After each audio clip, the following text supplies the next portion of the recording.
Israel தேசத்தினுடைய வரலாறு பக்கங்கள்.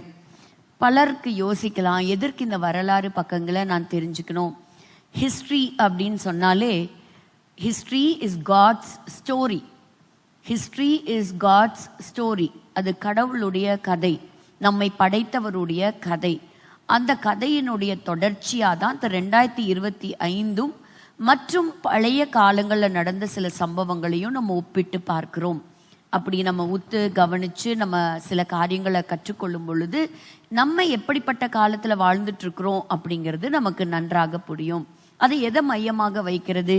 இன்னைக்கு நம்ம நியூஸ் பேப்பர் எடுத்தாலே தலைப்பு செய்தி அப்படின்னாலே உலகத்தில் எங்கேயோ ஒரு விதத்தில் எங்கேயோ ஒரு பக்கத்தில் யுத்தம் நடக்கிற செய்தியை தான் நம்ம முதல்ல கேட்குறோம். அதுதான் இன்னைக்கு தலைப்பு செய்தியாகவும் இருக்குது. அந்த தலைப்பு செய்தியில் மையப்பகுதி, இந்த சென்டர் ஸ்டேஜை எடுக்கிறது எது அப்படின்னு கேட்டிங்கன்னா, இந்த குட்டி நாடாகிய இஸ்ரேல் நாடு தான். ஸோ இஸ்ரேலை பற்றின நியூஸ் அக்டோபர் 7 வராத செய்தித்தாள்களே இல்லைன்னு நம்ம தைரியமாகவே சொல்லலாம். அப்போ இந்த அளவுக்கு இஸ்ரேல் தேசம் இன்னைக்கு ஒரு மிகப்பெரிய யுத்தத்தை சந்தித்து கொண்டிருக்கிறது. We call it as 7 front war. So it is multi front. 7 விதத்தில் தன்னுடைய யுத்தத்தை நடத்தி வருகிறது அப்படிங்கிறத நம்ம பார்க்கிறோம்.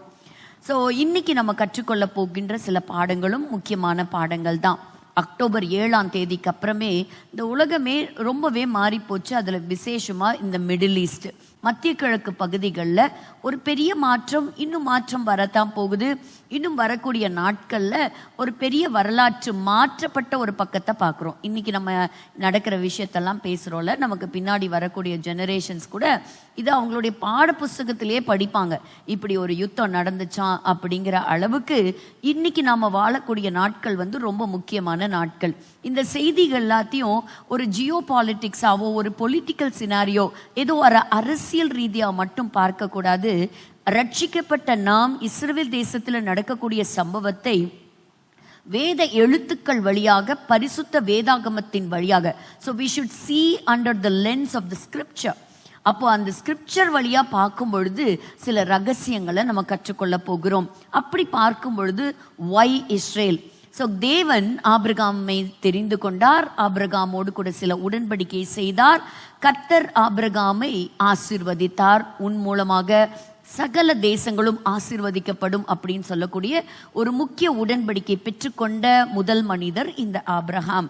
இன்னைக்கு நம்ம பார்க்குறோம், இந்த சின்ன நாட்டுக்கு எதிராக கிட்டத்தட்ட 56 இஸ்லாமிக் நேஷன்ஸ் இருக்கிறாங்க. யாருக்கும் இஸ்ரேல் பிடிக்குமா அப்படின்னு கேட்டிங்கன்னா பிடிக்காது. இன்னைக்கு ஒரு ஒப்பந்தம், ஒரு சமாதான ஒப்பந்தம் வருகிறது போல இருக்கலாம்.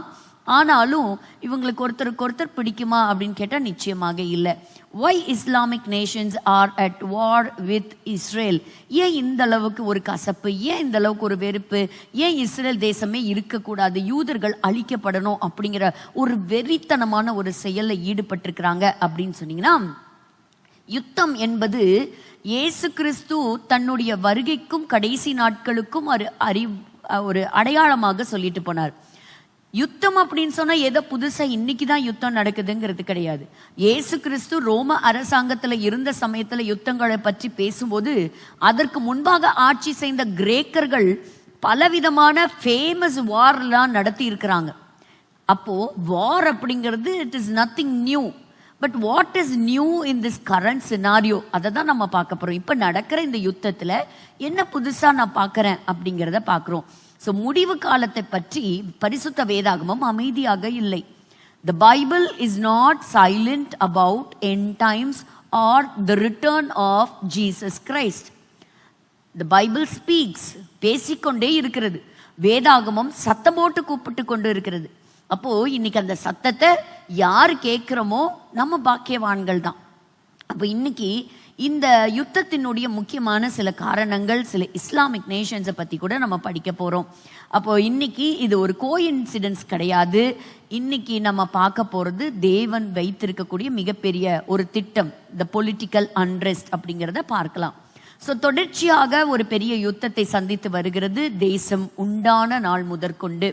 ஸோ 1948 ஆரம்பித்த அந்த நாள்ல இருந்து இன்னைக்கு இந்த டேட் எடுத்துக்கிட்டிங்கனாலும் Israel is at war. Israel ஒரு யுத்தத்துல தான் இருக்கு. ஆனா எல்லா யுத்தத்திலையும் எந்த கொடி பறக்குதுன்னு பாருங்க, இஸ்ரேல் தேசத்தினுடைய கொடி தான் வெற்றிகரமா பறந்துட்டு இருக்குது. இன்னைக்கு ஒரு விக்டோரியஸ் ஒரு பிளாகா உயர்த்தப்பட்டிருக்கிறது. அது எல்லாருக்குமே தெரிஞ்ச உண்மைதான். சரி, இதுக்கு என்ன காரணம்? அதை தான் நம்ம இப்ப கொஞ்ச நேரம் நம்ம தியானிக்க போகிறோம்.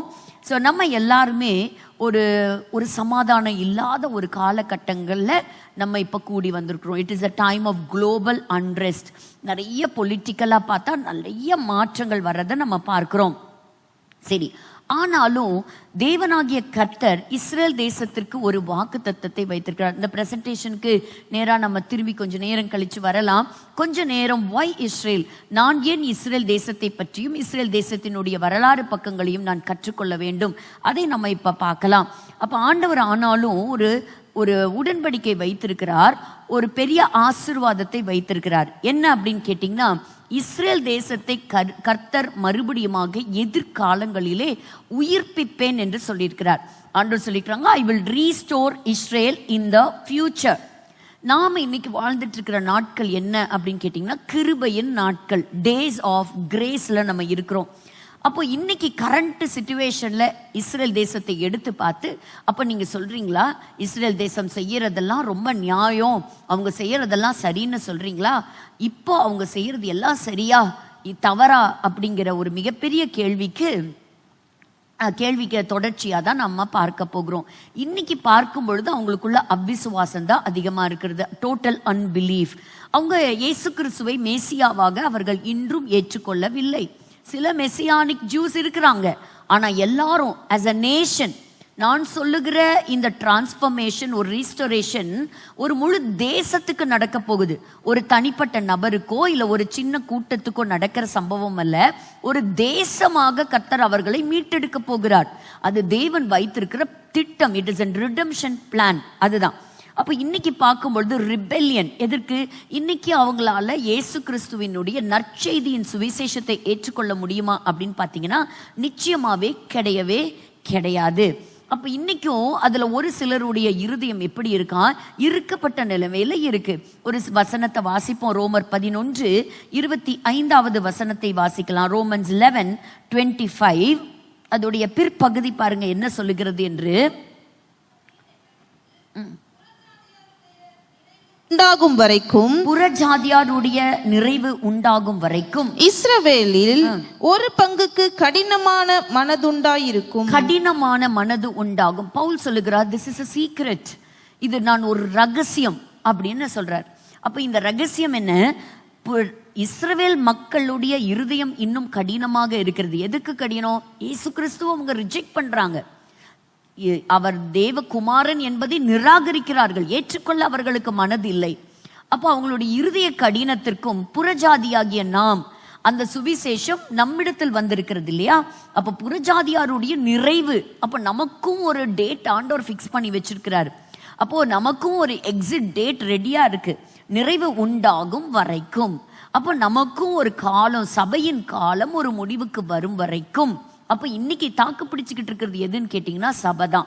சபை குறுக்கில் இருக்கிறதுனாலதான் இன்னும் அந்தி கிறிஸ்து வெளிப்படாமல் இருக்கிறான் என்பது உண்மை. அப்போ இன்னைக்கு நம்ம இதை ஸ்கிரிப்சர் அப்படின்னு சொல்லக்கூடிய அந்த லென்ஸ் வழியா பார்க்கும் பொழுது, இஸ்ரவேல் ஜனங்களை பற்றி நாம் ஆராய்ந்து பார்த்தால் அவர்கள் தேவனோடு உடன்படிக்கை செய்த மக்கள், காட்ஸ் காவனன்ட் பீப்புள். இஸ்ரேலும் நம்மள மாதிரி இந்தியாவை போல இன்னொரு நாடு தானே அப்படின்னு நீங்க கேட்டீங்கன்னா, அது ஒரு நாடு அல்ல. It is a country, but it is chosen nation. தேவனால் தெரிந்து கொள்ளப்பட்ட ஒரு தேசம். எதுக்கு? இந்த தேசத்தை கர்த்தர் ஒரு வெஹிக்கிள் மாதிரி பயன்படுத்துறார். இந்த தேசத்தின் வழியாக உலகம் முழுவதுமாக தேவன் வைத்திருக்கக்கூடிய மீட்பின் திட்டத்தை கர்த்தர் இந்த உலகத்துக்கு என்ன செய்றாங்க? இதை அழகாக வெளிப்படுத்துகிறார். ஒரு தேசத்தை ஒரு மாடல் கண்ட்ரியா எடுத்து அந்த தேசத்தின் வழியாக மற்ற தேசங்களுக்கு வரக்கூடிய மீட்பின் திட்டம். ரெண்டாவது, இந்த தேசத்தை யார் தேர்வு செய்தார்? தேவனாகிய கர்த்தரே தேர்வு செய்தார். ஏன் இந்த ஒரு ரட்சகர்னு சொல்றீங்களே, இந்த ரட்சகர் வேற ஏதாவது தேசத்துல பிறந்திருக்க கூடாதா? ஓ, தாராளமா பிறந்திருக்கலாம். ஒரு ரட்சகர் வேற ஒரு தேசத்திலேயோ இல்லைன்னா ஏதோ ஒரு பேரண்ட்ஸ், பெற்றோருக்கு பிறந்திருக்கலாம். அந்த காலகட்டங்கள்ல அவர் வாழ்ந்திருக்கலாம். அந்த நாட்கள்ல அவர் ஜனங்களுக்கு சுவிசேஷத்தை செய்திருக்கலாம், ஜனங்களுக்கு அவர் நன்மைகளை செய்திருக்கலாம். அப்புறம் கடைசியா ஒரு கூட்டத்துக்கு அவர் செஞ்சிருக்கலாம். ஆனா அந்த ஜனங்கள் அந்த இரட்சகரை ஏற்றுக்கொள்ளாம நிராகரிச்சு அவரை கொலை செய்து அதற்கப்புறம் அவர் உயிரோடு கூட எழுந்திருக்கலாம். ஆனா நாம பார்க்கக்கூடிய சம்பவம் இது அப்படி அல்ல. This is not the case. இது எப்படி?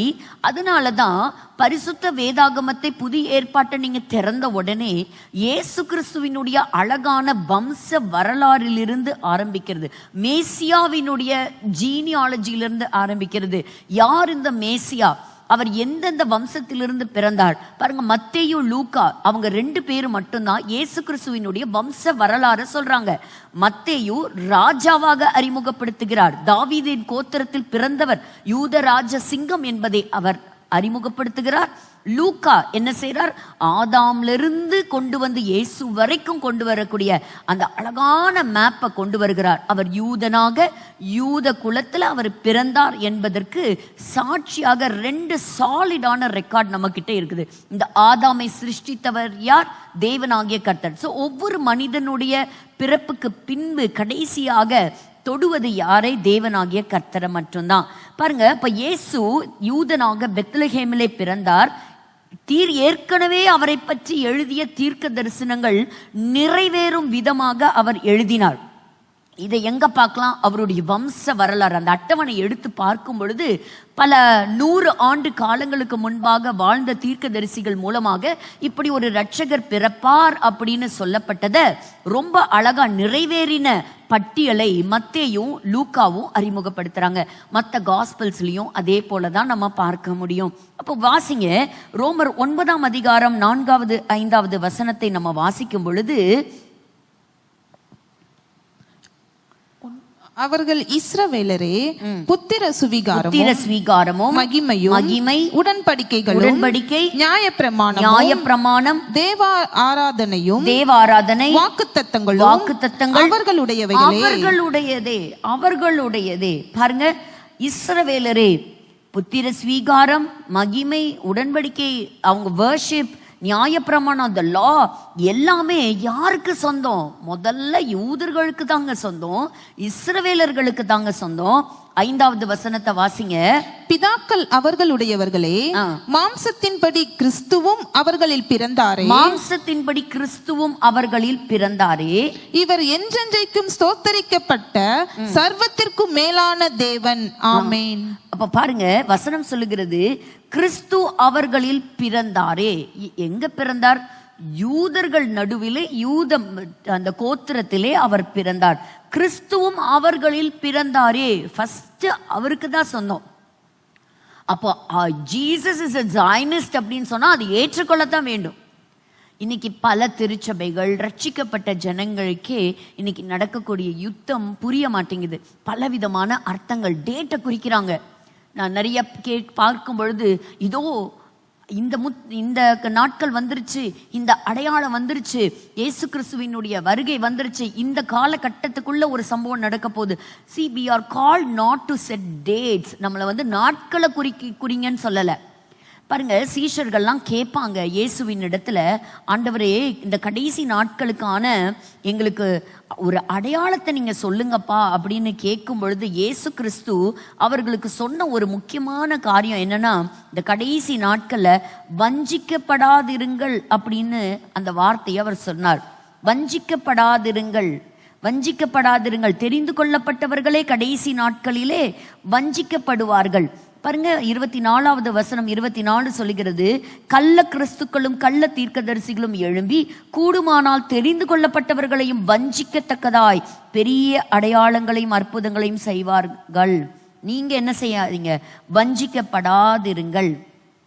அது இயேசு கிறிஸ்து சொன்ன ஒரு முக்கியமான ஒரு அடையாளமாகவும் இருக்கும். ஸோ நம்மள ஆண்டவர் எப்படி இருக்க சொல்லியிருக்கிறாரு? ஆயத்தமா இருங்க, பரிசுத்தத்தை காத்துக்கொள்ளுங்க, ஒரு எதிர்பார்ப்போட காத்திருங்க. அதுதான் எபிரேயர் 9 கடைசி வசனத்திலேயே சொல்லுங்க. தமக்காக காத்திருக்கிறவர்களுக்காக அவர் 2ஆம் முறை நிச்சயமாக தரிசனமாவார். 100% God will appear. Jesus will come back. அதுல எந்த சந்தேகமும் வேண்டாம். அப்போ காத்திருக்கிறவர்கள் அவரை காண்பார்கள். If you are not waiting, we are not going to meet him, we are not going to see him. But if you are waiting, you will definitely meet him. அதுதான் இந்த வசனத்தோட ஒரு அர்த்தம். அப்போ இந்த வசனங்களை எல்லாம் பார்க்கும் பொழுது இயேசுவை யாரோடு கனெக்ட் பண்றதை பார்க்கிறோம். இயேசு கிறிஸ்து இந்த தெரிந்து கொண்ட ஜனமாகிய இஸ்ரவேல் தேசத்தை அதோட கனெக்ட் பண்ணக்கூடியதும், அந்த மக்கள் மூலமாக தேவன் வைத்திருக்கிற மிகப்பெரிய திட்டத்தோடையும் கனெக்ட் ஆகிறத நம்ம பார்க்கலாம். ஆனாலும் ரோமர் 11:2 படி இந்த இஸ்ரவேல் மக்கள் ஆரம்ப காலத்துல அவரை ரிஜெக்ட் பண்ணிட்டாங்க. ஆனால் வசனம் சொல்லுகிறது, கர்த்தர் அவங்கள என்ன செய்யல, அவங்கள ரிஜெக்ட் பண்ணவே கிடையாது. அதனால இஸ்ரேல் தேசத்தை சபை ரீப்ளேஸ் பண்ணிருச்சு அப்படின்னு எந்த ஒரு ஆதாரமும் நமக்கு கிடையாது. ஏன்னு கேட்டீங்கன்னா ரோமர் 11:2 சொல்லுகிறது, தேவன் தாம் முன்னறிந்து கொண்ட தம்முடைய ஜனங்களை தள்ளிவிடவில்லை. அவர் தெரிந்து கொண்ட ஜனங்களை தள்ளிவிடவில்லை அப்படின்னு என்ன அர்த்தம்? அந்த ஜனங்கள் யார்? அவங்க ஆபிரகாமுடைய சந்ததி. அப்ப அவங்களுக்கு கொடுத்த வாக்கு தத்தங்களை கர்த்தர் நிச்சயமாக நிறைவேற்றுவார். ஸோ டோட்டலா நல்லிஃபை ஆயிருச்சு, ஒன்றும் இல்லாம போயிருச்சு, கேன்சல் ஆயிருச்சு அப்படியெல்லாம் கிடையாது. இந்த கதை அங்க முடியலைங்க. த ஸ்டோரி டசன்ட் எண்ட் தேர். இஸ்ரவேல் தேசத்துக்காக ஒரு பெரிய கிளைமேக்ஸ் காத்துட்டு இருக்கு. ஒரு கதை படிக்கும் போது அந்த கதை சுவாரஸ்யமா போயிட்டு இருக்கும். என்னடா ஆகும், முடிவு என்ன நடக்க போகுது, போக போக போக போக நமக்கு ரொம்ப கியூரியஸா இருக்கும். இந்த ஸ்டோரியோட எண்டிங் எப்படி இருக்கும் அப்படின்னு கேட்குறீங்களா? எத்தனை நாட்கள் என்ன நடந்தாலும் சரி, இந்த கிளைமேக்ஸ் எல்லாம் ஏற்கனவே எழுதியாச்சு. இந்த ஸ்டோரியோடைய கிளைமேக்ஸ் ஏற்கனவே பதிவு செய்யப்பட்டிருக்கிறது. சகரியாவின் தீர்க்க தரிசன புஸ்தகங்களை எடுத்து பாருங்க. பல தீர்க்கதரிசிகள் மூலமாக இவங்களுக்கு வரக்கூடிய மிகப்பெரிய ரட்சிப்பு மீட்பின் திட்டத்தை கர்த்தர் வெளிப்படுத்தி இருக்கிறார். கிளைமேக்ஸ் எப்படி இருக்க போகுதுன்னு கேட்டீங்கன்னா, சகரியா சொல்றாரு, வெற்றிகரமா இருக்க போகுது. வெற்றிகரமா, it is going to be an victorious ending, it is going to be an triumphantly ஒரு எண்டிங் அப்படிங்கிறத சகரியா மூலமாக நம்ம பார்க்கிறோம். அப்ப எப்படி இருக்குமோ அந்த கடைசி நாள்ல அவருடைய பாதங்கள் அந்த ஒலிவ மலையில நிக்கத்தான் போகுது. அங்க நிற்பார். நின்று என்ன செய்ய போறார்? அன்னைக்கு அவரை குத்துனவங்க எல்லாம் அவரை பார்ப்பாங்க, புலம்புவாங்க. ஒரு தேசமாக கர்த்தர் அவர்களை மீட்டு கொள்வார். ஒரு நேஷன், ஒரு தேசத்துக்கே ஒரு ரட்சிப்பு வரும். கர்த்தர் இந்த யுத்தங்களை பற்றி சொல்லும் பொழுது ஒரு பிரசவிக்கின்ற ஒரு வழி போல அந்த யுத்தங்களை பற்றி ஆண்டவர் சொல்றதை நம்ம பார்க்கிறோம்.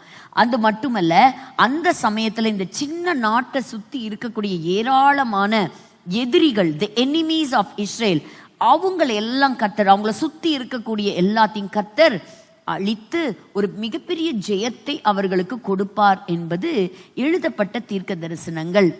ஸோ யுத்தம் என்பது ஒரு புதுசு ஒன்றும் கிடையாது. பட் ஏன் இந்த யுத்தம்?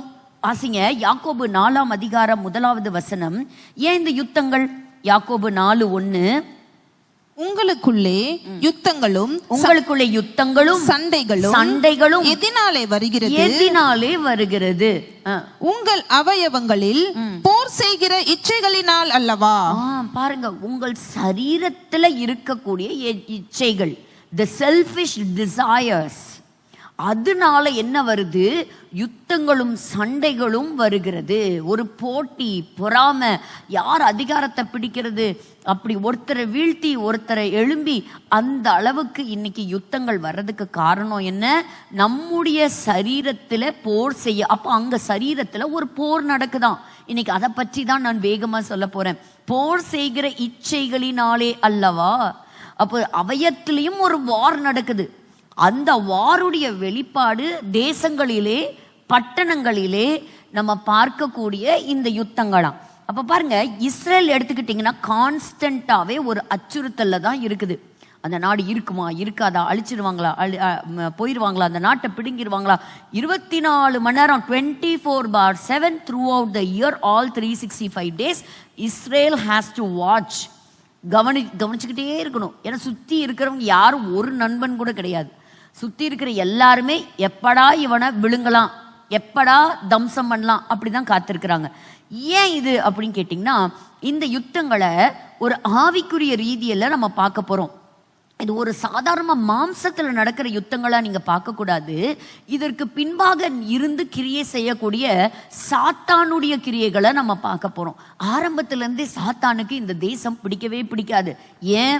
இந்த தேசம் தேவனோடு உடன்படிக்கை செய்த தேசம், தி covenant with God. அதனால ஆரம்ப காலத்துல மேசியாவுடைய முதல் வருகை தடுக்க நினைச்சான். பாருங்க, 2 வயசுக்கு உட்பட்ட அத்தனை பிள்ளைகளையும் ஏரோது மன்னன் கொலை செய்யணும் அப்படின்னு சொல்லி ஒரு சட்டமாவே கொண்டு வரான். அப்போ அவனுக்கு மேசியா எப்படியாவது இந்த பூமிக்குள்ள வரக்கூடாது, அது அவனால தடுக்க முடியல. மேசியா சிலுவைக்கு போனது அவன் நினைத்தான் எல்லாம் முடிஞ்சு போச்சு. ஆனா அவனுடைய தலை நசுக்கப்பட்டது. இப்ப அவனுக்கு தெரியும் தனக்கு கொஞ்ச நாட்கள் தான் இருக்கு. ஆனா இந்த இஸ்ரவேல் தேசம் கர்த்தருடைய தீர்க்க தரிசனங்களை நிறைவேற்ற போகின்ற ஒரு நாடு. அப்போ இந்த மக்கள் வழியாகத்தான் அந்த அடுத்த ஈவெண்ட் நடக்க போகின்றது அப்படின்னு சொல்லி சாத்தான் இவர்களுக்கு எதிராக தேவ ஜனங்களுக்கு விரோதமாக ஒரு யுத்தம் நடத்துகிறத பார்க்கிறோம். ஏன்னு கேட்டா, எப்படி நம்ம ஒரு கண்டெய்னருக்குள்ள ஒரு கண்டெய்னர் இருக்கிற மாதிரி தீர்க்க தரிசனங்கள் ஒவ்வொன்றா நம்ம காலகட்டங்கள் என்னாகுது, அன்ஃபோல்ட் ஆயிட்டே வருது, திறக்கப்பட்டுக்கிட்டே இருக்கு. அது அந்த தீர்க்க தரிசனங்கள் நிறைவேற சத்துரு இன்னும் வேகமாய் பலம் கொண்டு வந்து அந்த தேசத்தை அழிக்க பார்க்கறான். அந்த தேசம் அழியும் போது அப்ப இந்த தேவ திட்டம் நடக்காது அப்படிங்கிறது ஒரு வேளை அவனுடைய எண்ணமோ. அப்ப இந்த கடைசி காலம், எண்ட் டைம் அப்படின்னு சொல்லும் போது ஆண்டவரும் ஒரு சார்ட் வச்சிருக்கிறார், ஒரு டைம் லைன் வச்சிருக்கிறார். அப்ப நம்ம இன்னைக்கு வாழக்கூடிய இந்த ஈவெண்ட் என்னன்னா, it is an unique event, it is an important time line அப்படின்னே நம்ம சொல்லலாம். இன்னைக்கு நீங்களும் நானும் யார் தெரியுமா? நம்ம தான் விட்னஸ். எதுக்கு விட்னஸ்ன்னு கேட்குறீங்களா? ஐ விட்னஸ்.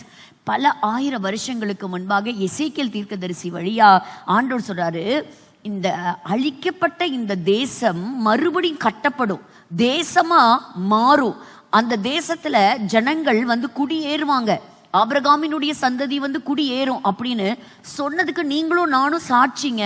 இந்த 2025ல இஸ்ரேல்னு ஒரு நாடு இருக்கா? ஆமா, நாடு இருக்கு. நேத்திக்கு பார்க்குறேன் நான் ஒரு அழகான ஒரு மேப்ல பார்க்கும் பொழுது அழகா அந்த ஸ்டார் ஆஃப் டேவிட் போட்டு அந்த தேசத்தை காண்பிக்கிற அந்த படத்தை பார்க்கும் பொழுது அவ்வளோ ஆச்சரியமாகவும் சந்தோஷமாகவும் இருந்தது. அப்ப நீங்களும் நானும் அந்த தேசம் இன்னைக்கு உருவம் எடுத்திருக்கிறது அப்படிங்கிறதுக்கு நம்ம தான் சாட்சி. எசேக்கியேல் 34ஆம் அதிகாரம் 11 to 15 வரைக்கும் நம்ம பார்க்கும் பொழுது கர்த்தராகிய ஆண்டவர் சொல்லுகிறது என்னவென்றால், இதோ நானே என் ஆடுகளை விசாரித்து நானே என்னுடைய ஆடுகளை விசாரிப்பேன், அவர்களை தேடி பார்ப்பேன். ஒரு மேய்ப்பன் சிதறுண்ட தன் ஆடுகளின் நடுவே இருக்கிற நாளில் தன் மந்தையை தேடி கொண்டிருக்கிறது போல நான் என் ஆடுகளை தேடி மப்பும் மந்தாரமுமான நாளிலே அவைகள் சிதறுண்டு போன எல்லா இடங்களிலும் இருந்து அவைகளை தப்பி வர பண்ணி. பாருங்க, என்ன ஒரு பியூட்டிஃபுல் வேர்ஸ் பாருங்க. மந்தையை தேடி கொண்டிருக்கிறது போல நான் என்னுடைய ஜனங்களாகிய யூதர்களை தேடி, இஸ்ரவேல் ஜனங்களை தேடி, மப்பு மந்தாரம் வெளிச்சம் இல்லாத நாட்கள்ல அவங்க பல தேசங்களை சிதறி போயிட்டாங்க. அந்த இடத்துல இருந்தெல்லாம் அவங்களை என்ன செய்வேன்? தப்பி வர பண்ணி. அடுத்த வசனம், அவைகளை ஜனங்களிடத்தில் இருந்து புறப்படவும் தேசங்களில் இருந்து சேரவும் பண்ணி அவைகளுடைய சுய தேசத்திலே அவைகளை கொண்டு வந்து இஸ்ரவேல் மலைகளின் மேலும் ஆறுகள் அண்டையிலும் தேசத்தின் சகல வாசஸ்தலங்களிலும் அவைகளை மேய்ப்பேன். பாருங்க, சுய தேசத்திற்கு நான் கொண்டு வருவேன். அதுதான் அவங்களுடைய ஓன் கண்ட்ரி. அந்த தேசத்துக்கு நான் என்ன செய்வேன்? நான் கொண்டு வருவேன். அலைஞ்சு திரிஞ்ச அந்த தேசங்கள்ல இருந்து அவங்களை அங்கிருந்து புறப்பட பண்ணுவேங்கிறார். அது அவரு அந்த தேசத்துல அவங்களுக்கு ஒரு கடுமையான வேதனைகள், நெருக்கங்கள் அந்த மாதிரி கொடுத்து தான் என்ன பண்ணியிருக்கிறாரு. ஏன்னா நிறைய பேர் இஸ்ரவேல் மக்கள் பல தேசங்களில் போய் நல்ல பணக்காரங்களா பிஸ்னஸ் ஸ்டார்ட் பண்ணி செட்டில் ஆயிட்டாங்க. அவங்களுக்கு நாடு திரும்புற மனசெல்லாம் கிடையாது அநேகருக்கு. ஆனா ஆண்டவருடைய இந்த வசனம் நிறைவேறணும் இல்லையா? அப்ப ஆண்டவர் என்ன சொன்னாரு? அந்த ஜனங்கள் நடுவுல குடியிருந்த என்னுடைய ஜனத்தை நான் புறப்பட பண்ணுவேன். அவங்களெல்லாம் I will gather them and I will bring them to their own promised land. அந்த சுய தேசத்திற்கு நான் கொண்டு வந்து அவங்கள நான் மேய்ப்பேன். அடுத்த வசனம் பாருங்க. அவைகளை நல்ல மேய்ச்சலிலே மேய்ப்பேன். இஸ்ரவேலுடைய உயர்ந்த மலைகளில் அவைகளுடைய தொழுவம் இருக்கும். அங்கே அவைகள் நல்ல தொழுவத்தில் படுத்துக்கொள்ளும். இஸ்ரவேலின் மலைகளின் மேல் நல்ல மேய்ச்சலை மேயும். என் ஆடுகளை நான் மேய்த்து அவைகளை நான் மடக்குவேன் என்று கர்த்தராகிய ஆண்டவர் சொல்லுகிறார். இப்படி ஒரு ப்ரொடெக்ஷன்ல இருக்கும்போது அந்த தேசத்தை நான் பிடிப்பேன், நான் சூறையாடுவேன், நான் அழிப்பேன்னு எத்தனை கங்கணம் கட்டினாலும் நடக்குமா? நீங்களே யோசிச்சு பாருங்க. இன்னைக்கு நம்ம இருக்கக்கூடிய காலங்கள்ல நமக்கு ஒரு பெரிய ரெஸ்பான்சிபிலிட்டி இருக்குங்க. we have a very tremendous responsibility. என்னன்னு கேக்குறீங்களா? நம்ம கிட்ட டைம் கொஞ்சம் தான் இருக்கு. we have got limited time. அதை ரட்சிக்கப்பட்ட தேவ ஜனங்கள் புரிஞ்சு கொள்ளணும். ரொம்ப வருஷம் இருக்கு, இன்னும் ரொம்ப காலம் இருக்கு, இன்னும் நான் இதை சாதிக்கலாம், அதை முடிச்சுட்டு வரலாம், அப்படியெல்லாம் கிடையவே கிடையாது. we have got very limited time. எதுக்கு?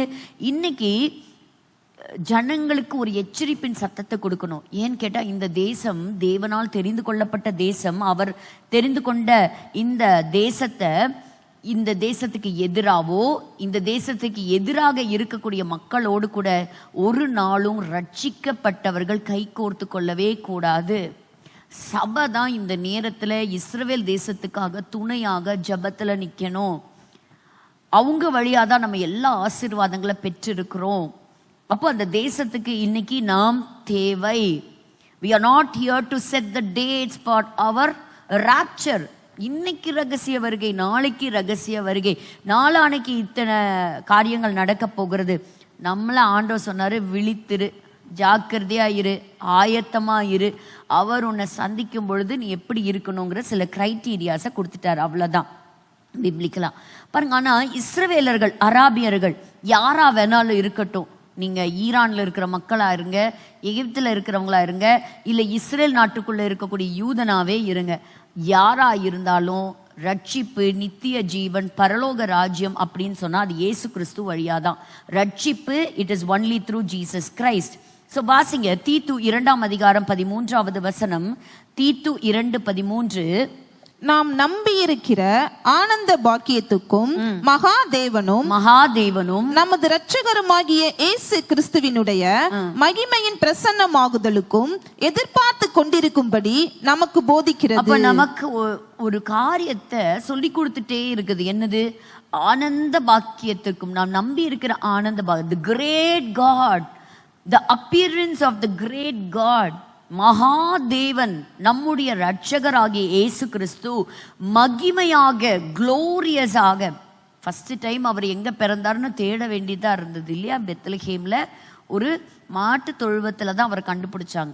ஆனா அடுத்து அவருடைய வருகை எப்படி இருக்க போகிறது? அவருடைய பிரசன்னமாகுதல், மகிமையின் பிரசன்னமாகுதல எதிர்பார்த்து கொண்டிருக்கும்படி.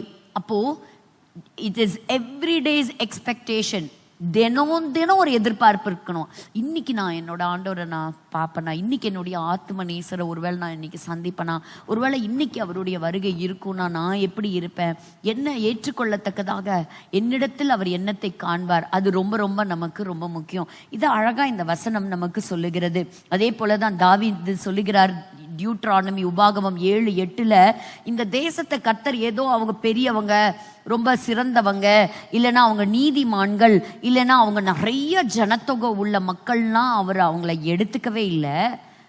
அந்த ஜனத்தை அவர் செலக்ட் பண்ணார்னா அதுக்கு பின்னாடி சுத்த கிருபை, இட் இஸ் டிவைன் கிரேஸ். அததான் அதுல அவர் சொல்றாரு.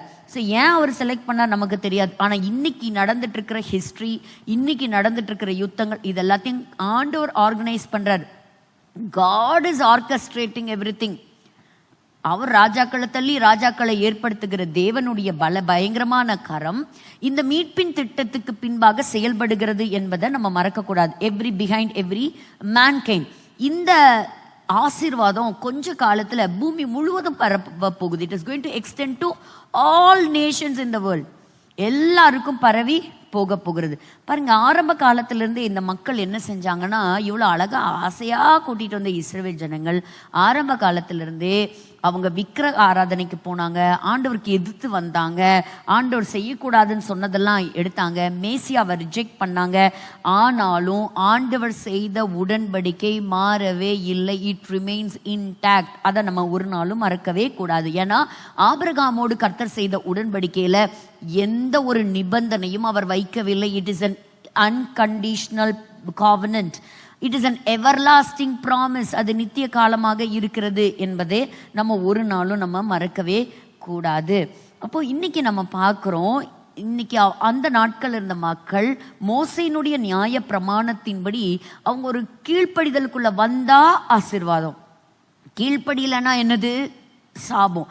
இப்படிதான் இருந்தாங்க. ஆனா இஸ்ரவேல் ஜனங்கள் முழுவதுமாகவே தோற்று போனவர்களாக, கீழ்ப்படியாத மக்களாக தான் அவங்க இருந்தாங்க. they were so disobedient. அதனால ஆண்டவர் என்ன செய்வாரு? வெளிநாட்டு மக்கள், அவங்க சத்துருக்களை கூட்டிட்டு வந்து அந்த லேண்டை கொண்டு வந்து அவங்க கையில கொடுத்துருவாரு. இவங்கள நாட்டை விட்டு வெளியே அனுப்பிச்சிடுவாரு. அதுக்கப்புறம் என்ன ஆகும்? இந்த இந்த நாட்டுக்காக, அவங்க தேசத்திற்காக அழுது புலம்பி வரும் பொழுது திரும்ப அவங்கள கொண்டு வருவார். அப்போ God would judge them. எத்தனை தான் கர்த்தர் நியாய தீர்ப்புகளை செஞ்சிருந்தாலும், எத்தனை ஜட்ஜ்மெண்ட்ஸ் வந்திருந்தாலும், கர்த்தர் இஸ்ரவேல் தேசத்தினுடைய வரும் காலத்துல அந்த ஜனங்கள் கட்டப்படுவாங்க. நீ கட்டப்படுவாய், நான் உன்னை பிடுங்க மாட்டேன் அப்படிங்கிற அந்த காவனன்ட் அவங்க வாழ்க்கையில, அந்த தேசத்தின் மேல, அந்த மக்கள் மேல என்றென்றும் இருக்கும். அப்ப பாருங்க, தீர்க்கதரிசிகளும் என்ன சொல்றாங்கன்னா, எதிர்காலத்தையே பார்த்துக்கிட்டே இருந்தாங்க. எரேமியா தீர்க்கதரிசி 31ஆம் அதிகாரத்தில் அவர் சொல்றாரு, அவங்க எல்லாருமே எதிர்காலத்தில் வரக்கூடிய ப்ராமிஸை பார்த்து பார்த்து பார்த்து நடந்தாங்க. எரேமியா 31:35 வசனத்துல, so they always look ahead. எதிர்காலத்தில் இந்த தேசத்துக்கு என்ன, எதிர்காலத்தில் இந்த சபைக்கு என்ன அப்படிங்கிற வாஞ்சை நமக்கும் இருக்கணும். அப்போ நம்ம ஏற்கனவே இந்த 3 வசனங்களை நம்ம தியானிச்சிருக்கிறோம். ஆண்டவர் சொல்றாரு, இந்த ஆகாயத்துல நீ பார்க்கிறியே, இந்த கட்டளையிட்டவரும் அலைகள் கொந்தளிக்கத்தக்கதாக சமுத்திரத்தை குளிக்குகிற கர்த்தர் சொல்லுகிறது என்னன்னா, அடுத்த வசனம் 36வது வசனத்திற்கு போகலாம். இந்த நியமங்கள், இந்த டாக்டரின் ஆண்டவர் கிரியேட் பண்ண இதெல்லாம் எப்ப ஒழிஞ்சு போகும் அப்படின்னா, இஸ்ரவேல் சந்ததியும் அவரு உண்டாக்குன எல்லாம் ஒழிஞ்சு போனா இந்த சந்ததி எனக்கு முன்பாக ஒரு ஜாதியா இல்லாம அற்று போகும். ஆனா அப்படி நடக்கவே நடக்காது. அப்படின்னு அர்த்தம், it is a divine guarantee. இன்னைக்கு நம்ம ஒரு பொருள் வாங்கினா கூட வாரண்டி கேரண்டி இருக்கு. எதுக்குமே இன்னைக்கு கேரண்டி கிடையாது. இன்னைக்கு இந்த பூமியில இந்த இடம் இருக்கு, இந்த கட்டடங்கள் கட்டப்பட்டிருக்கு. ஆனா இன்னும் ஒரு 50 இயர்ஸுக்கு அப்புறம், ஒரு 100 இயர்ஸுக்கு அப்புறம் இங்க என்ன இருக்கும் நமக்கு யாருக்கும் தெரியாது. அப்ப எல்லாமே மாறக்கூடிய உலகத்துல தான் இருக்கிறோம். So it is an uncertainty world. அப்ப அப்படிப்பட்ட ஒரு உலகத்துக்குள்ள ஆண்டவர் சொல்றாரு, இந்த இஸ்ரவேல் ஜனங்களுக்கு கர்த்தர் செய்து கொண்ட உடன்படிக்கை அது மாறாத பிரமாணம். It is a divine guarantee. அததான் பவுல் எடுத்துக்கிட்டீங்கன்னா, ரோமருக்கு எழுதிய புஸ்தகம் 9 to 11 அதிகாரம் வரைக்கும் இதை ரொம்பவே அழகாகவே எடுத்து பிரசன்ட் பண்றார்.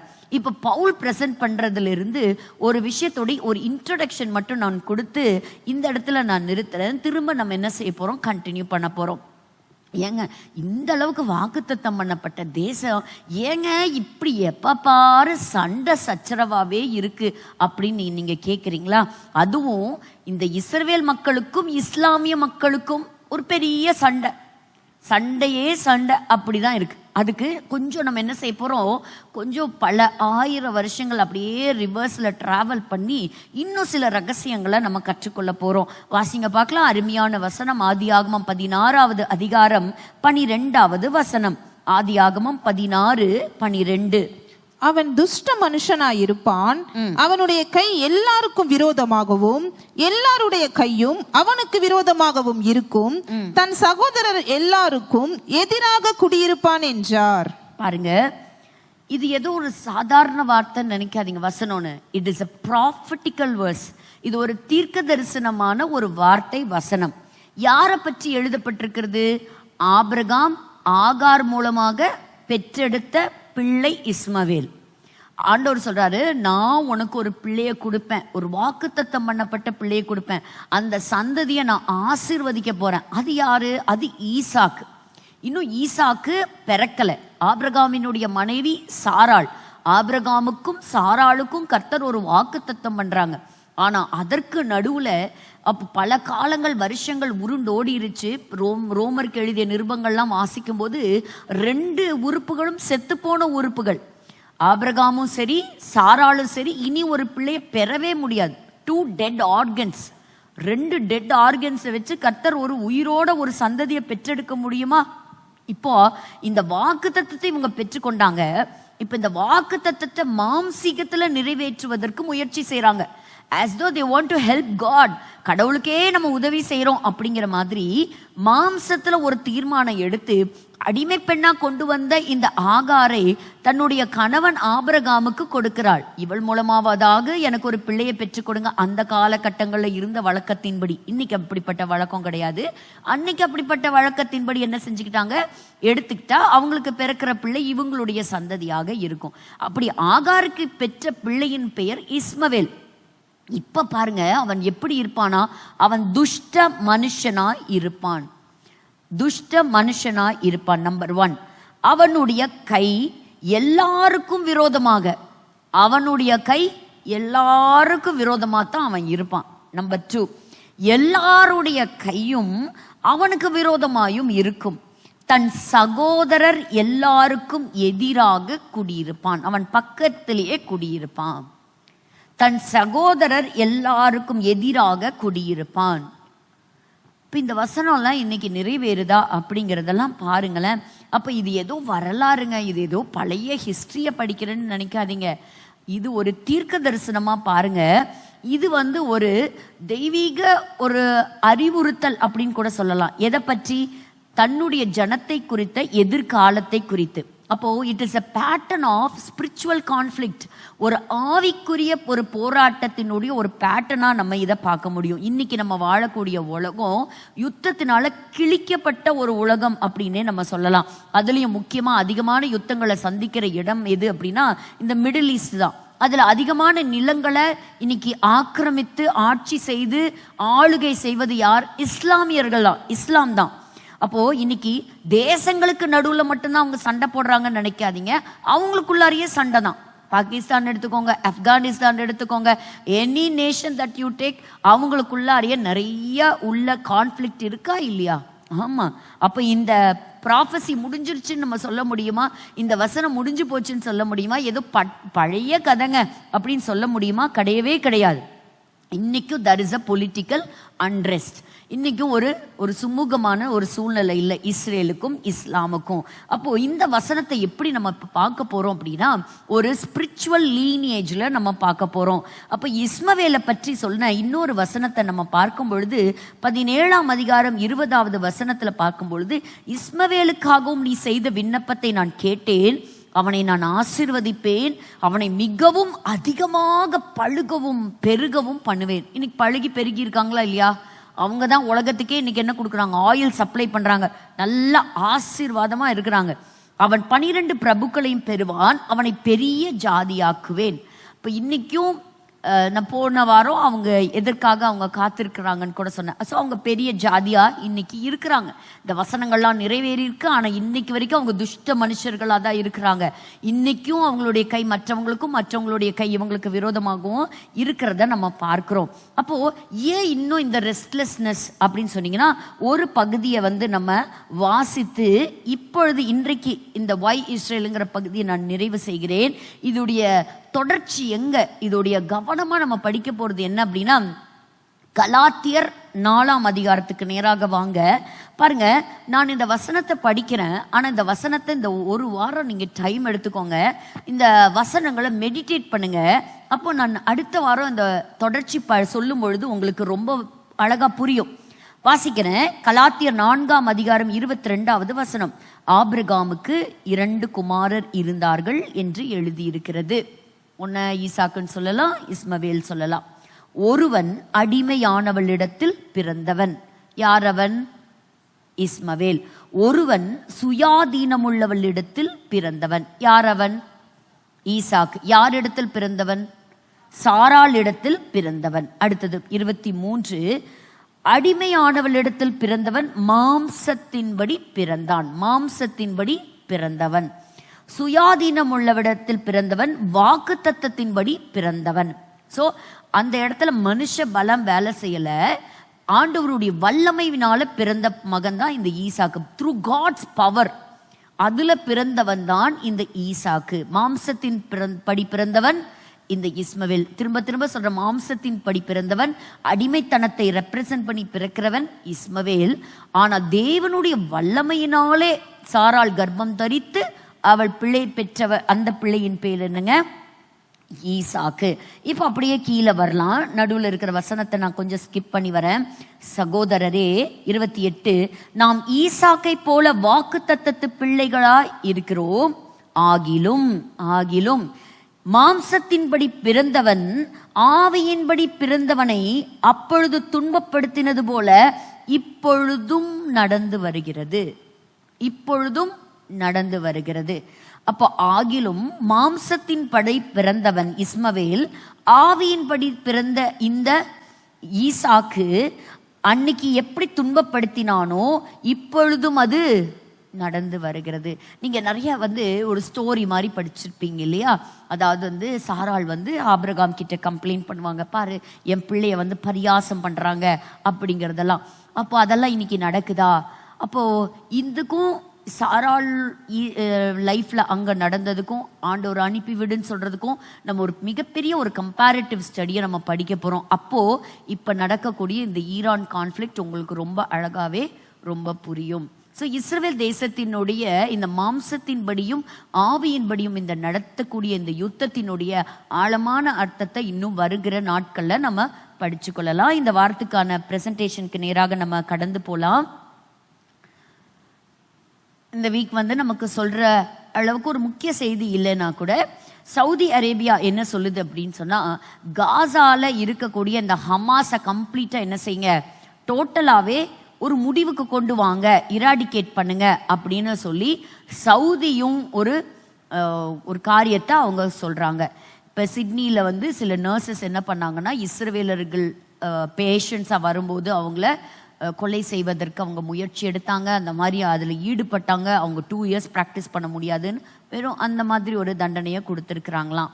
இப்போ டொனால்ட் ட்ரம்ப் சொல்லியிருக்கிறாரு, அடுத்தது ஒரு பெரிய ஒரு அமைதி ஒரு பேச்சுவார்த்தை எங்க நடத்த போறோம் அப்படின்னா, இஸ்ரேலுக்கும் காசால இருக்கக்கூடிய ஹமாஸுக்கும் ஒரு 60 நாள் சீஸ் ஃபயர் வரப்போகுது அப்படின்னு சொல்றாங்க. நாங்க எல்லாரும் அதற்காக நாங்கெல்லாம் பேச்சுவார்த்தை நடத்துகிறோம். இன்னும் இது மேற்கொண்டு மோசமா போகாத அளவுக்கு இது நிறுத்தப்படணும், ஹாஸ்டேஜஸை நாம மீட்கணும் அப்படின்னு சொல்றாரு. இப்ப நம்ம படிச்சதெல்லாம் கொஞ்சம் நினைச்சுவாங்க, மாம்சத்தின்படியும் ஆவியின்படியும் நடக்கக்கூடிய ஒரு யுத்தம் இதெல்லாம் நடந்துட்டு இருக்கும்போது அப்பப்ப இந்த ஹூத்தீஸ், ஏமன் நாட்டில் இருக்கக்கூடிய ஹூத்தீஸும் தொடர்ச்சியா மிசைல் தாக்குதல் நடத்திக்கிட்டே தான் இருக்கிறாங்க. அதை ஒருத்தர் ரொம்ப அழகா எழுதியிருக்கார் பாருங்க, நாங்க எருசலேமை கைப்பற்றுவோம், we will conquer Jerusalem அப்படின்னு சொல்லி ஆரம்பிச்ச அந்த ஹண்டிங் இன்னைக்கு ஒரு பை மாவு வாங்குறதுக்கு கூட முடியாத அளவுக்கு இன்னைக்கு எல்லா தேசமும் உடஞ்சு நொடிஞ்சு போயிருச்சு. எதெல்லாம் இஸ்ரேல் தாக்கி வந்ததோ அவங்கெல்லாம் இன்னைக்கு ஒன்றும் இல்லாமல் ஆயிட்டாங்க. இப்போ இந்த பிணை கைதிகள்ல இருந்து மீட்டாங்க இல்லையா ஒரு சிலரை, அதுல ஒஹாத் பென் அமி அப்படின்னு சொல்லக்கூடிய உயிரோடு மீட்ட ஒருவர் சொல்றாரு, ரொம்ப கொடுமையை அனுபவிச்சோங்க. 1 வருஷத்துக்கு மேல அங்க நாங்க 6 பேர் இருந்தோம். 6 பேர்த்துல அந்த தீவிரவாதி சொன்னா, நான் 3 பேர்த்த சுட்டு கொல்ல போறேன், 3 பேர்த்த முழங்கால் கீழே நான் சுட போறேன், அதுல யாரு 3 பேருன்னு சொல்லி நீங்களே தேர்வு செஞ்சுக்கோங்க அப்படின்னு சொல்லி எங்களை மன ரீதியா ரொம்ப சித்திரவதை பண்ணா. எங்களுக்குள்ள நாங்க பேசும்போது அதை பார்த்து அவன் அந்த அளவுக்கு ஒரு சைக்கோ பேஷண்ட் மாதிரி அதை உட்கார்ந்து ரசிச்சான். நினைச்சு பாருங்க, இப்படிப்பட்ட நாட்கள் நம்மளுடைய லைஃப்ல இருந்தா எப்படி இருக்கும் அப்படின்னு சொல்லிட்டு. அப்போ காசாவை பத்தி நீங்க சொல்லுங்க அப்படின்னு சொல்லும்போது, அடுத்த வாரம் பெஞ்சமின் நெத்தன்யாகு அமெரிக்கா போறாரு. அதுல சில பேச்சுவார்த்தைகள் இருக்க போகுது. அதுல நாங்க ஈரான் நாட்டினுடைய இந்த நியூக்ளியர் சைட்ஸை அழிச்சதையும் நாங்க செலிப்ரேட் பண்ண போறோம். அதே சமயத்துல நாங்க நெத்தன்யாகுவோட சில பேச்சுவார்த்தைகள் நாங்க நடத்தி ஒரு முடிவுக்கு வருவோம் அப்படிங்கிறதையும் அவங்க சொல்லியிருக்கிறாங்க. ஸோ அந்த ட்ரம்ப் சொல்றதும் அதுதான் இந்த இடத்துல நம்ம பார்க்கிறோம்.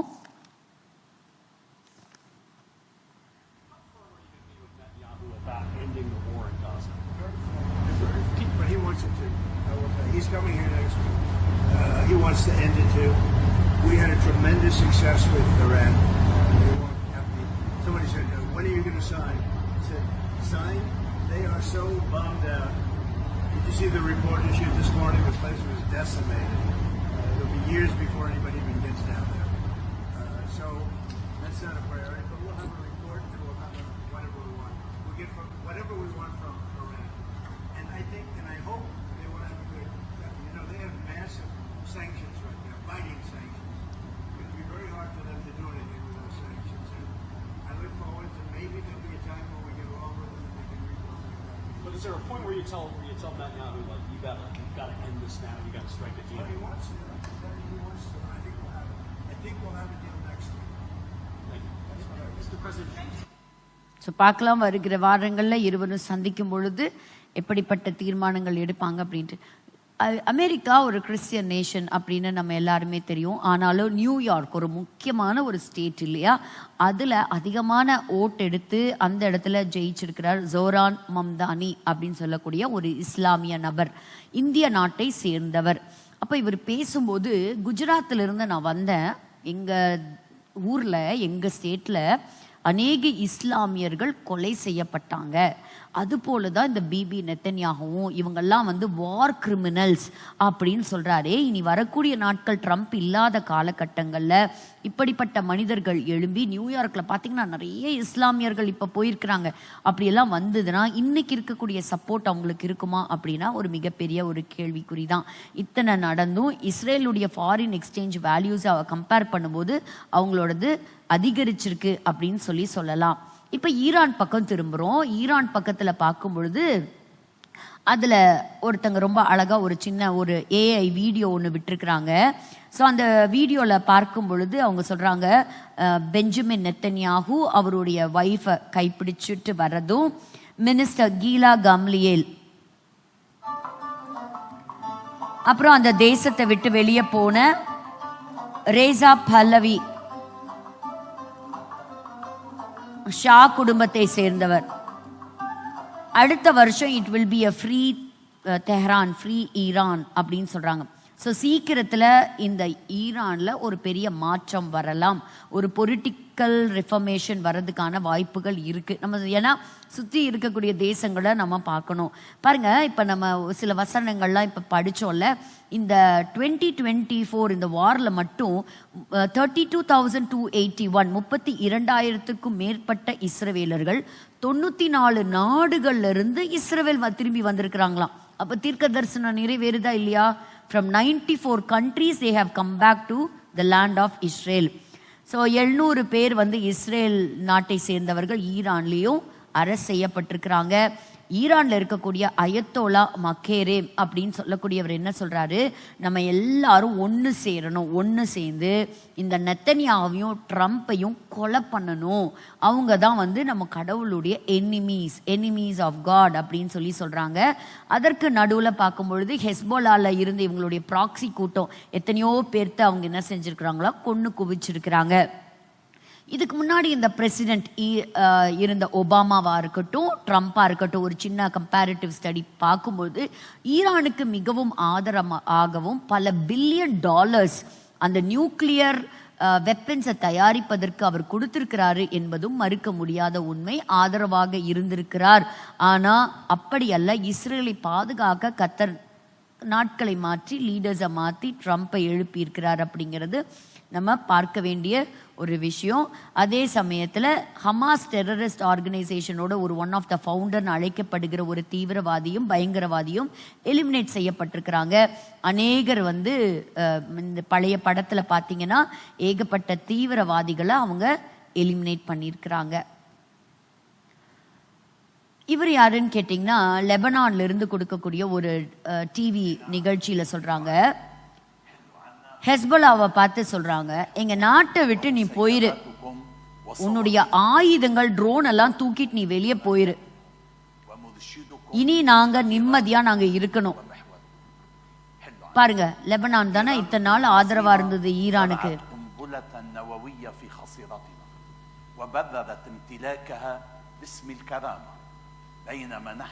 தைரியமா அவங்க சொல்லியிருக்காங்க, எங்க நாட்டுல இனி ஹெஸ்போலா இருக்கக்கூடாது, நீ ஈரானுக்கு தான் ரொம்ப லாயலா இருந்த, ஏற்கனவே லெபனான் நிறைய அழிக்கப்பட்டுருச்சு, இனிமேல் நீ எங்க நாட்டுல இருக்கவே கூடாது.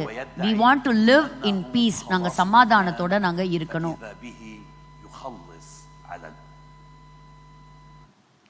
கடந்த வாரம் மரித்து போன அநேகருடைய ஈரான் நாட்டின் தலைவர்கள் அடக்கம் செய்யப்பட்டிருக்கிறாங்க. இது மிகப்பெரிய ஒரு பரியலாவே நடந்தது ஈரான்ல. IRGC ஜெனரல்ஸ் அவங்க கொண்டு வந்து அடக்கம் செய்யப்பட்டிருக்காங்க. 2 விதத்துல இஸ்ரேல் வந்து இந்த ஆப்ரேஷன் நடத்தியிருக்கு. ஒன்றுக்கு பேரு ஆப்ரேஷன் ரெட் வெட்டிங், இன்னொன்று operation Narnia. Operation red wedding அப்படின்னா என்னன்னா, ஈரான் நாட்டுக்குள்ள இருந்த IRGC சேர்ந்த மிலிட்ரி லீடர்ஷிப்ல இருந்த முக்கிய லீடர்ஸ் என்ன செஞ்சிருக்கிறாங்கன்னா அவங்க கொலை செய்யப்பட்டிருக்கிறாங்க. நார்னியா அப்படின்னு சொன்னா இந்த நியூக்ளியர் வெப்பன்ஸ், அணு ஆயுதங்களை தயாரிக்கிறதுக்கு உதவியா இருந்த சயின்டிஸ்ட் இருந்தாங்க இல்லையா, அந்த சயின்டிஸ்ட், டாப் நியூக்ளியர் சயின்டிஸ்ட். அப்போ அதுல யாரெல்லாம் அவங்களுடைய நாலேஜை இன்வெஸ்ட் பண்ணாங்களோ, ஐடியாஸை இன்வெஸ்ட் பண்ணாங்களோ, அதை டெவலப் பண்றதுக்கு உதவியா இருந்தாங்களோ, அத்தனை முக்கியமான அந்த கீ சயின்டிஸ்டையும் என்ன செஞ்சிருக்கிறாங்க, ஆப்ரேஷன் நார்னியா அப்படிங்கிற பேர்ல அவங்க எலிமினேட் பண்ணியிருக்கிறாங்க. ஸோ ஈரான்ல இருந்து கிட்டத்தட்ட 1,20,000 ரெஃப்யூஜிஸ் ஆப்கான் நாட்டை சேர்ந்தவங்க வெளியே போயிருக்காங்க. இது பாருங்களேன், ஈரான் நாட்டில் இஸ்ரேலுடைய ஃப்ளாகை வச்சு எல்லாரும் வந்து ஒரு மக்ல தண்ணி எடுத்து ஊற்றிக்கிட்டே இருக்கணும். எதுக்கு அப்படின்னா, இது ஒரு பெயிண்டிங் தான், அதில் இருக்கக்கூடிய அந்த கலர்ஸ் எல்லாம் போய் அந்த ஃப்ளாக் அப்படியே மறையணுமா. போன வாரம் நான் சொன்னேன் இல்லையா, அவங்க ஒரு கிளாக் வச்சுருந்தாங்க, அந்த கிளாக்கே என்ன பண்ணிச்சு இஸ்ரேல், டோட்டலாகவே அதை அடித்து உடைச்சிட்டாங்க. இப்போ இப்படி ஒரு தண்ணி பக்கெட் ஒன்று வச்சுருக்குறாங்க வர்றவங்க போகிறவங்க எல்லாரும். ஸோ இது என்னன்னா, உக்ரைன் நாட்டு பார்லிமெண்ட்டில் இருக்கக்கூடியவர் வந்து ரொம்ப அழகாக பேசுகிறாரு. ஒலெக்சி அப்படின்னு சொல்லவர், அவர் சொல்கிறாரு யூரோப்பை பார்த்து, எப்போ பார்த்தாலும் நம்ம பேசுகிறோம் தீர்மானங்கள் எடுக்கிறோம், 1000 ரெசல்யூஷன் தீர்மானம் எடுக்கிறோம், ஆனா ஈரானை நம்மளால் தடுக்க முடிஞ்சுதா? which killed so many Iranians. Yes, they're killing Iranians every day. This awful regime. So what do we want? To have them nuclear weapons? Maybe to attack by nuclear strike Strasbourg. அவங்க கையில நம்ம இந்த nuclear weapon கொடுக்கலாமா? We'll see now this assembly. I want to tell you, dear ladies, he will not like the way you look like. He will not like the way we speak here. He will not like us at all. So maybe he will just send a nuclear missile on us. Why not? ஆனா ரொம்ப அழகா அவர் சொல்றது என்னன்னா, நம்ம பேசிட்டு தான் இருக்கோம், ஆனா இந்த சின்ன நாடு இஸ்ரேல் அதை செஞ்சு முடிச்சிருக்கிறாங்க அப்படின்னு சொல்லக்கூடிய ஒரு மிகப்பெரிய அப்ரிசியேஷனை அவர் கொடுத்திருக்கிறாரு மிடில் ஈஸ்ட்ல. ஸோ டெய்லி வயர் அப்படின்னு சொல்லக்கூடிய ஒரு நியூஸ் மேகசினில் என்ன கொடுத்துருக்குறாங்கன்னா, மொசாட் எப்படி முக்கியமான கீ லீடர்ஸை எலிமினேட் பண்ணாங்க. ஒரு ரகசியமாக ஒரு ஃபோன் லைனை ஒன்று அவங்க கிரியேட் பண்ணி அந்த IRGCயோடைய கமாண்டர்ஸ்க்கு ஒரு ரகசியமாக வாங்க ஒரு எமர்ஜென்சி மீட்டிங் அப்படின்னு அவங்களுடைய சீனியர் லீடர்ஸ்க்கு கூட தெரியாமல் அவங்கள ஒரு இடத்துல கூட்டி சேர்ந்து ஒரே நேரத்தில் அவங்கள எலிமினேட் பண்ணியிருக்கிறாங்க. அது போல் நாளுக்கு நாள் பார்த்தீங்கன்னா அமெரிக்கா கிட்டேருந்து இவங்களுக்கும் ஆயுதங்கள் வருது. இப்போ இஸ்ரேல் நாட்டினுடைய அயன்டோ மற்றும் ஏரோ 3 அப்படின்னு சொல்லக்கூடிய அந்த ஆயுதங்களுக்கும் ஏராளமான பேர் ஆர்டர் பண்ணியிருக்கிறாங்களாம் அதை வாங்குறதுக்கு. ஸோ இத்தனை யுத்தத்தின் நடுவிலும் இஸ்ரேல் நாட்டினுடைய வணிகம் வளர்ச்சி அடைகிறது அப்படின்னு அவங்க சொல்றாங்க. சீரியாவுடைய பேரு அந்த லிஸ்ட் ஆஃப் டெரரிசம்ல இருந்து ட்ரம்ப் எடுக்கிறதா சொல்றாங்க. அப்போ 3 நாடு தான் இருக்க போது, Iran, north Korea and Cuba. ஒரு சின்ன தகவல் சொல்லி நான் முடிக்கிறேன். அதாவது ஆர்கியாலஜி, இப்போ நம்ம சொல்லிட்டே இருக்காங்கல்ல, ஐயோ இந்த நாடு வந்து இவங்களுக்கு சொந்தமான நாடே கிடையாது, இவங்க ஆக்கிரமிச்சவங்க, இவங்கெல்லாம் வந்து யூரோப்பியன் ஜூஸ் அப்படி கலப்படமானவங்க, 2000 முன்னாடி இருந்தவங்கெல்லாம் இப்போ கிடையாதுன்னு சொல்கிறோம்ல. இதுதான் மெர்னெப்தா ஸ்டேல் அப்படின்னு சொல்லக்கூடிய ஒரு கல்வெட்டு, எகிப்தில் இருக்கக்கூடிய ஒரு கல்வெட்டு, இஸ்ரவேலர்கள் இருந்தார்கள் அப்படின்னு சொல்லக்கூடிய ஒரு ஆதாரம் கொண்ட ஒரு கல்வெட்டு. ஸோ இந்த கல்வெட்டுல பார்வோன் மெர்னெப்தா அவன் எழுதி வைத்திருக்கிற ஒரு சின்ன காரியம் என்னன்னா, Israel is wasted bare of seed, Israel lies waste, it seed no longer exist. அவனும் தன்னுடைய ஆன்டை செமிட்டிசம், அந்த இஸ்ரவேல் ஜனங்க அந்த நாட்டின் மீது ஒரு 10 வாதைகளை கொண்டு கர்த்தர் அழித்து அந்த ஜனங்களை வெளியே கொண்டு வந்ததுக்கு அப்புறம் தன்னுடைய தோல்விய அவன் எப்படி எழுதியிருக்கிறான் தன்னுடைய வெற்றி பலகையில, இந்த இஸ்ரவேலர்கள் இவங்க கிடையாது, இவங்களுடைய வித்தும் கிடையாது அப்படின்னு சொல்லி இவங்களை பத்தி எழுதின ஒரு டெக்ஸ்ட். பட் இது எதுக்கு ஆதாரமா இருக்கு? இஸ்ரேல்னு ஒரு நாடு இருந்ததுக்கான ஒரு மிகப்பெரிய ஆதாரம் இந்த ஆதாரம். அடுத்தது பார்த்தீங்கன்னா, இது மவுண்ட் ஏபால் அப்படின்னு சொல்லக்கூடிய ஒரு மலை பகுதியிலிருந்து கண்டெடுக்கப்பட்ட ஒரு சாபக்கல். இந்த இடத்துல யோசுவா பலி செலுத்தின ஒரு இடம். கர்ஸ்ட் இந்த டேப்லெட்டை இப்போ 2023 தான் எடுத்தாங்க, ஐடென்டிஃபை பண்ணாங்க. இது மட்டும் இதில் எபிரேய எழுத்துக்கள் இருக்குது, இதை ஆராய்ச்சி செஞ்சுருக்கிறாங்க. ஸோ அதெல்லாம் எடுக்கும் பொழுது பார்த்தா இந்த வரலாற்று பக்கங்களில் முன்ன கூட்டமே எழுத படிக்க தெரிஞ்ச லாங்குவேஜ் எபிரேய மொழியா இருக்கலாம் அப்படின்னு சொல்றாங்க. அது மட்டும் இல்லை, எபிரேயர்களுக்கு சொந்தமானது. கிட்டத்தட்ட இன்னையிலிருந்து ஒரு 3500 இயர்ஸ்க்கு முன்னாடி அந்த ஜனங்கள் வாழ்ந்த சமயத்துல இருந்த மவுண்ட் ஏபால்ல இருந்து கிடைச்ச ஒரு நல்ல ஒரு கல். அப்போ அந்த லெட், அந்த கல்லை எடுத்து ஆராய்ச்சி செய்தப்போ அது தெரிய வந்திருக்கு. ஸோ அதோட இஸ்ரவேல் தேசத்தினுடைய வரலாறு பக்கங்கள் முடிவடைகிறது. இந்த ஆதாரங்கள்லாம் எதை குறிக்குது அப்படின்னா, இஸ்ரேல் ஏதோ 1948 தான் வந்ததா அர்த்தம் கிடையாது. இவர்கள் பல காலங்களாக இருந்தவர்கள். சரி, அடுத்தது இந்த வருஷம் இந்த பொற்கலசம் வேத வகுப்பு ஆரம்பித்து நம்ம 5 வருஷத்துக்குள்ள நுழையிறோம். 5th anniversary. We are celebrating our 5th anniversary of பொற்கலசம் 2025. வருகிற ஆகஸ்ட் 2, 3, 4 இதில் ரொம்ப சந்தோஷமான ஒரு விஷயம் என்ன அப்படின்னா, இந்த வருஷம் நமக்கு ஒரு சீஃப் கெஸ்டாக வருகிறவர் ஜெருசலேம்லேருந்து வராரு, இஸ்ரேல் நாட்டிலேருந்து வராரு. நிறைய தகவல்களை பரிமாறிக்க போகிறோம். அதனால் இந்த டேட்டை மிஸ் பண்ணாதீங்க. நிறைய பேர் இதை பார்க்குறீங்க, இது உங்களுக்கு ரொம்ப பிரயோஜனமாக இருக்கும். நீங்கள் நேரில் வரலாம். ஆகஸ்ட் 4ஆம் தேதி மாலை 6 மணிக்கு நமக்கு பொற்கலசத்தினுடைய ஆனிவர்சரி இருக்கும். ஸோ இதை ஞாபகம் வச்சுக்கோங்க. இதை தொடர்ச்சியாக நிறைய சின்ன சின்ன காம்படிஷன்ஸ் இந்த வாரங்களில் நடைபெறும். அதற்கான பரிசும் அந்த நாளில் கொடுக்கப்படும். அநேகர் நாங்கள் வாரம் கேட்குற கேள்விகளுக்கு ரொம்ப அழகாக பதில் எழுதி அனுப்புறீங்க. தொடர்ச்சியாக எழுதி அனுப்புகிற எல்லாருக்குமே பரிசும் காத்திருக்கிறது. சரி, இஸ்ரவேல் தேசத்தினுடைய வரலாறு பக்கங்கள் அடுத்த வாரம் தொடரும்.